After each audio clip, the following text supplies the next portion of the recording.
गुड़िया और गुड़िया की नानो जंगल से वापस घर जा रही थी कि तेज बारिश शुरू हो जाती है। गुड़िया बेटी, बारिश तो बहुत तेज है। इतनी तेज बारिश में हम ज्यादा दूर तक नहीं उड़ सकते। नानो, अब हमें क्या करना है? क्या हम किसी पेड़ के नीचे बैठ जाएं? नहीं बेटी गुड़िया, थोड़ी ही देर बाद पेड़ के पत्तों से पानी टपकने लगेगा और हमारे पंख भीग जाएंगे। वो देखो, सामने किसी का घर है।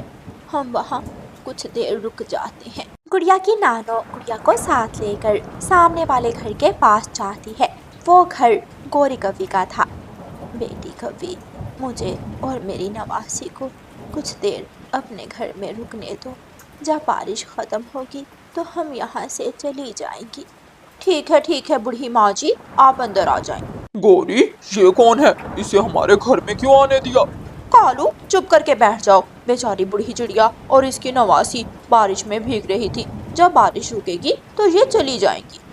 नानो अपनी नवासी गुड़िया को लेकर एक कोने में बैठ जाती है। कालू, बाहर आओ, मेरी बात सुनो। गौरी कवि कालू कवि को घर से बाहर ले जाती है। कालू, मैं अपनी चील सहेली के पास जा रही हूँ। मेरी सहेली ने कई दिनों से मांस नहीं खाया। आज मौका अच्छा है, मेरी सहेली उस बूढ़ी चिड़िया को खाकर खुश हो जाएगी। अच्छा, तो अब मैं समझा गौरी, तुम उस बूढ़ी चिड़िया को घर में क्यों लाई थी। अब उस बूढ़ी चिड़िया को तुम्हारी सहेली चील खाएगी। गौरी कवि थोड़ी ही दूर अपनी सहेली चील के पास जाती है। सहेली सहेली, जल्दी से मेरे साथ चलो। मेरे घर में एक बूढ़ी चिड़िया और एक छोटी चिड़िया बैठी है। जल्दी से जाकर उन्हें खा लो। मेरी सहेली, मेरी सुंदर काली कवि, तो कितनी अच्छी है। मेरा कितना ख्याल रखती है। आज मेरा मांस खाने को बहुत दिल कर रहा था। मैं अभी जाकर उन्हें खा लेती हूँ। गौरी कवि चील को साथ लेकर उड़ती है। कालू कौवा अपने घोंसले में लेटकर सो जाता है। गुड़िया बेटी, मुझे कुछ गड़बड़ लग रही है। वो काली कवि कहाँ गई? इतनी तेज बारिश में हमें अपने घर में छोड़कर वो कहाँ जा सकती है? नानो नानो, कहीं वो चील को बुलाने तो नहीं गई? कहीं चील हमें खा ना ले। हाँ बेटी, मैं भी यही सोच रही थी। चलो गुड़िया बेटी, जल्दी से यहाँ से भाग जाए। नानो गुड़िया को साथ लेती है और गौरी कवि के घर से बाहर निकलकर पेड़ के पीछे छुप जाती है। थोड़ी ही देर बाद गौरी कवि चील को साथ लेकर घर आ जाती है। गुड़िया बेटी, देखो देखो, वो काली कवि चील को साथ लेकर आई है। अगर हम उस कवि के घर में होते तो अब वो चील हमें खा जाती। नानो नानो, वो काली कवि बहुत गंदी है। वो हमारी मदद करने की बजाय हमें चील का भोजन बनाने वाली थी। गौरी, कहाँ है चिड़िया? यहाँ तो कोई चिड़िया दिखाई नहीं दे रही। ना ही बड़ी चिड़िया और ना ही कोई छोटी चिड़िया। कालू कालू, उठो, जल्दी उठो। वो चिड़िया कहाँ गई? क्या क्या वो घर में नहीं है? वो भाग गई, शायद वो भाग गई है। मैं सो गया था। सहेली, तुम मेरी सहेली तो हो, लेकिन तुमने मेरे साथ मजाक अच्छा नहीं किया। चील को गुस्सा आ जाता है और वो गौरी कवि को मारने लगती है। बचाओ बचाओ, कालू मुझे बचाओ, मुझे चील से बचाओ। चील सहेली, मुझे माफ कर दो। गौरी कवि की चीखें गुड़िया और गुड़िया की नानो सुन रही थी। गुड़िया और गुड़िया की नानो खूब हंसती हैं और वहाँ से उड़ जाती हैं। गुड़िया और गुड़िया की नानो थोड़ी दूर जाकर एक पेड़ की खोखर में बैठ जाती हैं। नानो, क्या हमें यहाँ तो कोई खतरा नहीं है? गुड़िया बेटी, हम पक्षियों को हर जगह खतरा ही खतरा होता है। बस हमें सावधान रहना होगा। मैं एक तरफ देखती हूँ और आप दूसरी तरफ नज़र रखो। गुड़िया की नानो को झाड़ियों में हिलती हुई कोई चीज़ दिखाई देती है। गुड़िया बेटी, वहाँ कुछ है, ध्यान से देखो। मेरी तो नज़र कमज़ोर है, ध्यान से देखो वहाँ क्या चीज़ है। गुड़िया शोर मचाती है। सांप सांप, नानो नानो, वहाँ पर सांप है। सांप हमारी तरफ आ रहा है। कुछ तो है, मेरे आसपास कुछ तो है। मुझे किसी पक्षी की गंध आ रही है। गुड़िया और गुड़िया की नानो जल्दी से पेड़ की खोखर छोड़ देती हैं और उड़कर सामने वाले पेड़ पर बैठ जाती हैं। गुड़िया बहुत डरी हुई थी, वो अपनी नानो के पीछे छुप जाती है। गुड़िया बेटी, अब डरने की कोई ज़रूरत नहीं है, सांप खोखर की तरफ जा रहा है। गुड़िया की नानो और गुड़िया बारिश में बुरी तरह भीग चुकी थी, उनके पंख भीग चुके थे। गुड़िया के लिए उड़ना अब बहुत मुश्किल था।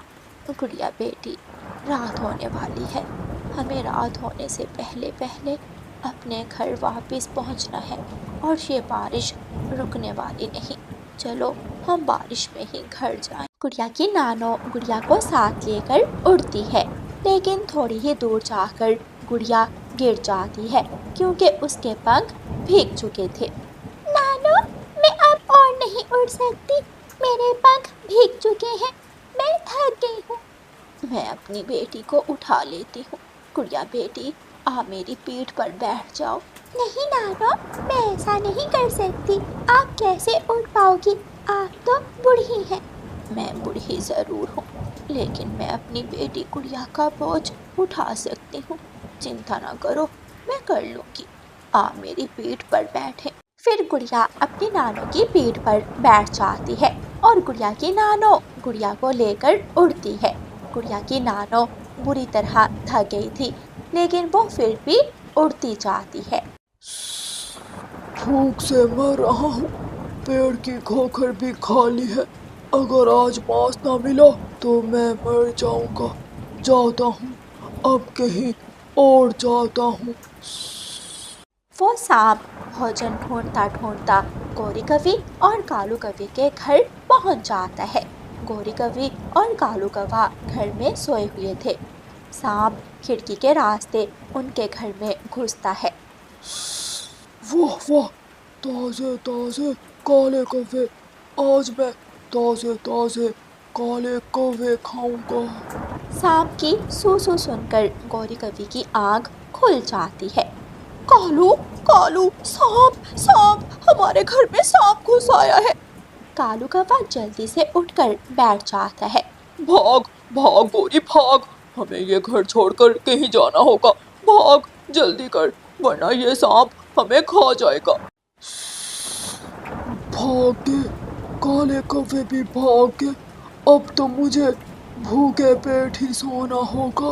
उधर गुड़िया की नानो गुड़िया को लेकर सुरक्षित अपने घर में पहुंच चुकी थी। माँ बैठे, मैं आपको चाय बना कर देती हूँ, आप थक गई होंगी। हाँ बेटी, मैं थकी तो हूँ, लेकिन मैं बहुत खुश हूँ। मैं अपनी नवासी गुड़िया को साथ लेकर सुरक्षित घर पहुँच गई। फिर गुड़िया अपनी मम्मा को रास्ते की सारी बात बताती है। मम्मा मम्मा, नंदी कवि हमें चील को खिलाने वाली थी। अगर हम थोड़ी देर कवि के घर से ना निकलती तो हमें चील खा जाती। अपनी माँ को वो सांप वाली बात भी बताओ। हाँ, याद आया। और मम्मा मम्मा, जब हम पेड़ की खोखर में बैठे तो एक सांप हमें खाने आ गया। नानो ने वो सांप देख लिया और हम जल्दी से उड़कर दूसरे पेड़ पर बैठ गए। गुड़िया बेटी, देखा, आपकी नानो सब जानती हैं। आपकी नानो वो कर सकती हैं जो मैं भी नहीं कर सकती, क्योंकि मैं अपनी बेटी गुड़िया की माँ हूँ और माँ की माँ अपने बच्चों को कभी भी मुश्किल में नहीं देख सकती। दोनों पति पत्नी जल्दी से घर से बाहर निकलते हैं। वो सांप से तो बच जाते हैं, लेकिन वो बारिश में भीग रहे थे। रात भी हो गई थी। उन्हें कुछ समझ नहीं आ रही थी कि वो क्या करें, कहाँ जाएं। गुड़िया की मम्मा सबके लिए चाय बनाती है। वो सब चाय पकौड़ा खा रहे थे कि दरवाजे पर दस्तक होती है। गुड़िया की मम्मा दरवाज़ा खोलती है। बाहर एक कौवा और कवि खड़े थे। बहन जी, हम दूसरे जंगल से आए हैं, हम बहुत मुश्किल में हैं। हमें आज की रात अपने घर में जगह दे दें, ऊपर वाला आपका भला करेगा। आए आए कवि भैया और कवि बहन, आप अंदर आ जाएं। गौरी कवि और कालू कौवा जैसे ही चिड़िया के घर में जाते हैं, वो गुड़िया और गुड़िया की नानो को देखकर अपना मुंह दूसरी तरफ कर लेते हैं। नानो नानो, देखो देखो, ये वही कौवे हैं, ये वही कौवे हैं। कौवे और कौवी, अपना मुंह दूसरी तरफ मत करो। इस वक्त तुम मुश्किल में हो और हम तुम्हारी तरह बुरे पक्षी नहीं हैं। हम तुम्हारी मदद ज़रूर करेंगे। फिर कौवा और कौवी शर्मिंदा होते हुए अपना मुंह गुड़िया की नानो की तरफ कर लेते हैं। काली कौवी, जब तू चील को साथ लेकर आई तो हमें सब मालूम हो गया था। मैं और मेरी बेटी ने वहाँ से भागकर अपनी जान बचाई। माँ जी, हमें माफ़ कर दें, आज आपने हमारी आंखें खोल दी। हमें मालूम हो गया कि जीत हमेशा नेकी की होती है।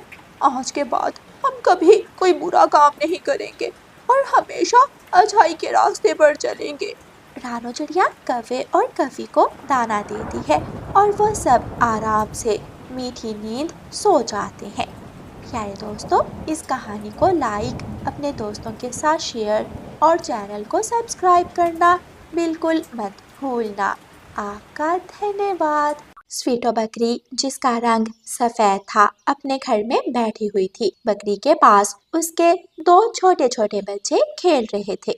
मम्मा मम्मा, हमें जंगल घूमने जाना है। मम्मा, क्या हम बाहर जंगल चले जाएं? हाँ ठीक है बच्चों, जाओ घूम फिर आओ, लेकिन रात का अंधेरा होने से पहले पहले घर लौट आना। दोनों बकरी के छोटे छोटे बच्चे घर से निकलते हैं और हरी भरी घास खाते खाते जंगल में दूर चले जाते हैं।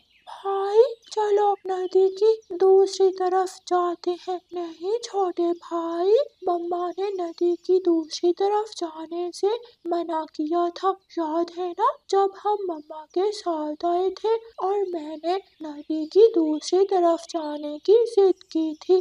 हाँ मुझे याद है, लेकिन मेरा दिल कर रहा है मैं नदी की दूसरी तरफ जाकर देखूं वहाँ क्या है। मैं तो जा रहा हूँ, अगर मेरे साथ जाना है तो आ जाओ।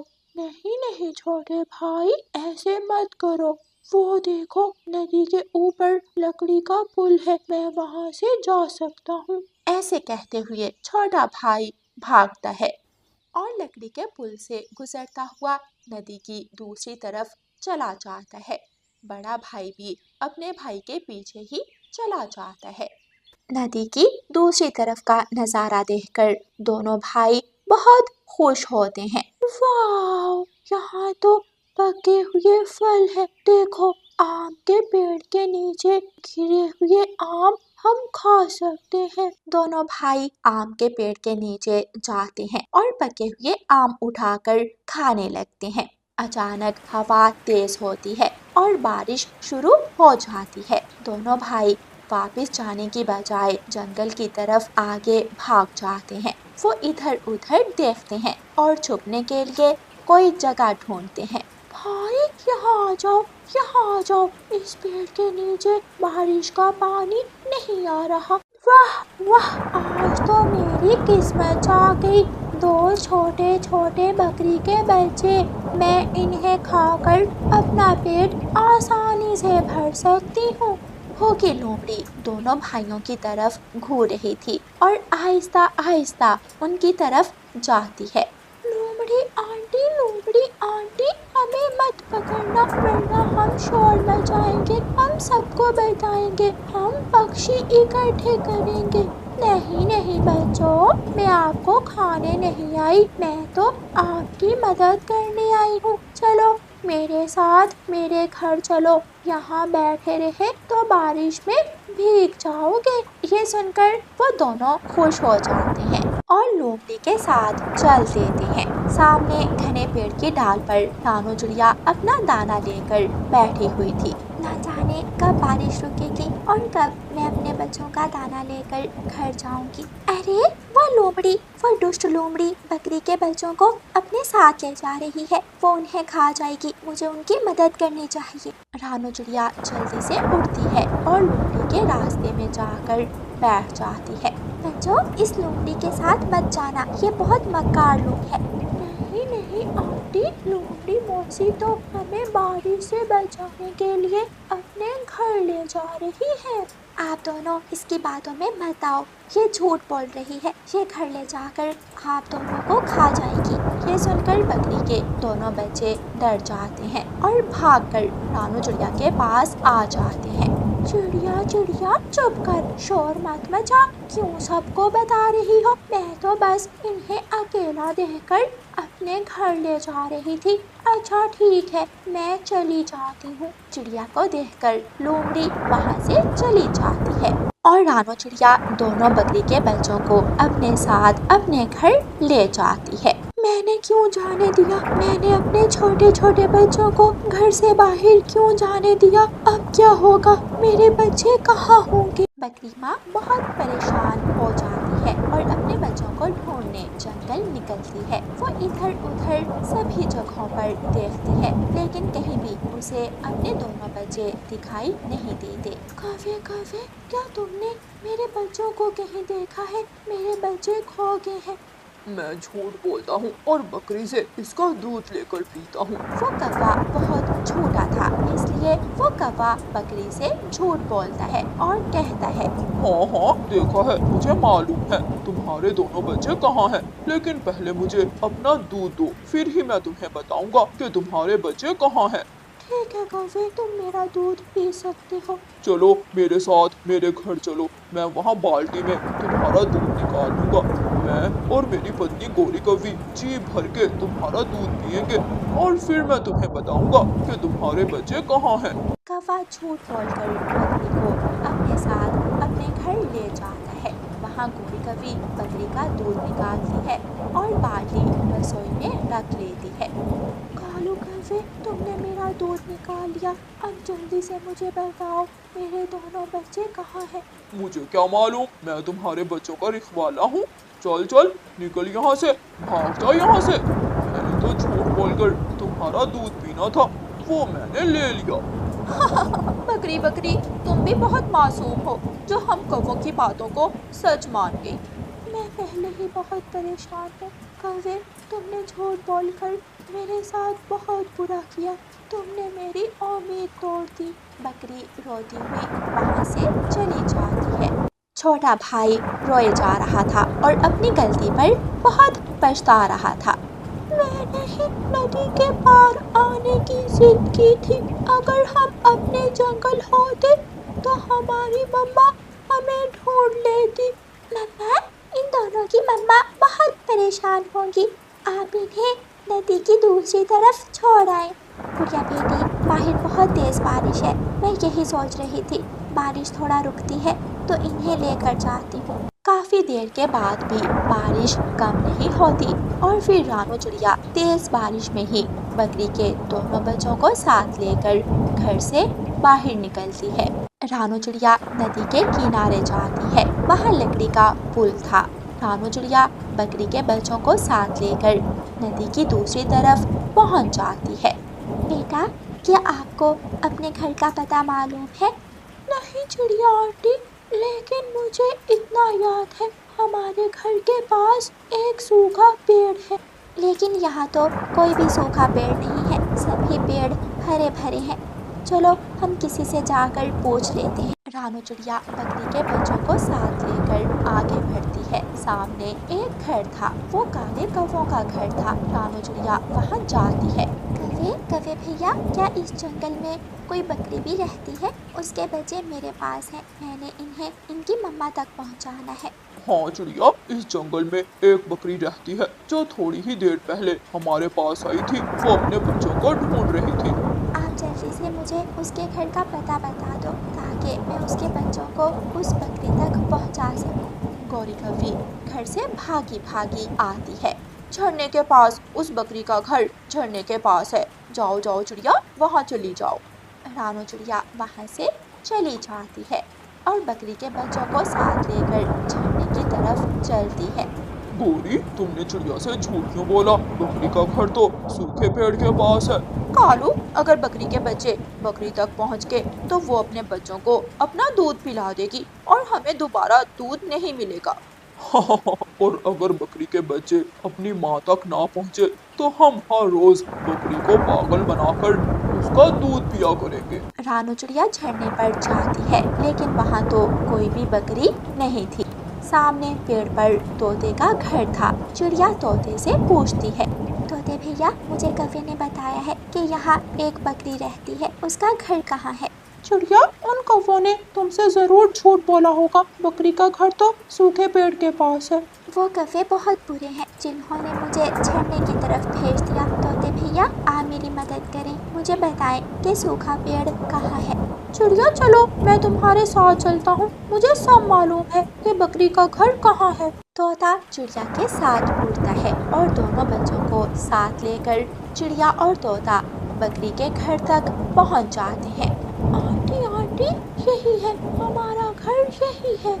बच्चे अपना घर देखकर खुश हो जाते हैं। तभी पीछे से उनकी मम्मा भी आ जाती है और अपने बच्चों को अपने सीने से लगा लेती है। आपके बच्चे नदी की दूसरी तरफ चले गए थे, मैंने बहुत मुश्किल से आपका घर ढूंढा है।